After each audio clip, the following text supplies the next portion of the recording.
Pematangan lahan sekolah rakyat baru dimulai bulan depan.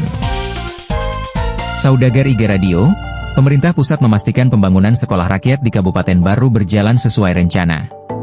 Melalui Kementerian Koordinator Bidang Infrastruktur dan Pembangunan Kewilayahan bersama Kementerian Pekerjaan Umum dan Perumahan Rakyat, tim dari pemerintah pusat melakukan kunjungan kerja ke Baru, Jumat 31 Oktober 2025. Kunjungan tersebut dipimpin langsung oleh Asisten Deputi Bidang Infrastruktur Umum dan Sosial, Dr. Eng Lukijanto, untuk memantau progres pembangunan sekolah rakyat tahap 2. Dalam keterangannya, Lukijanto menyebut, pembangunan sekolah rakyat baru berjalan baik dan tetap berada di jalur yang direncanakan. Ia juga memastikan bahwa proyek ini berjalan tepat waktu dan sesuai target.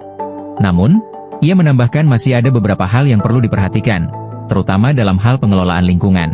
Kedepan, pihaknya akan mengusulkan agar program ini masuk dalam skema UKL-UPL. Lebih lanjut, Lukijanto menyampaikan bahwa tahap pematangan lahan akan dimulai pada minggu kedua bulan depan, sebagai bagian dari lanjutan pekerjaan sekolah rakyat tahap 2 yang merupakan proyek multitahun. Menurutnya, manfaat dari keberadaan sekolah rakyat di Baru sudah mulai dirasakan masyarakat melalui kegiatan pembelajaran awal yang berjalan dengan baik.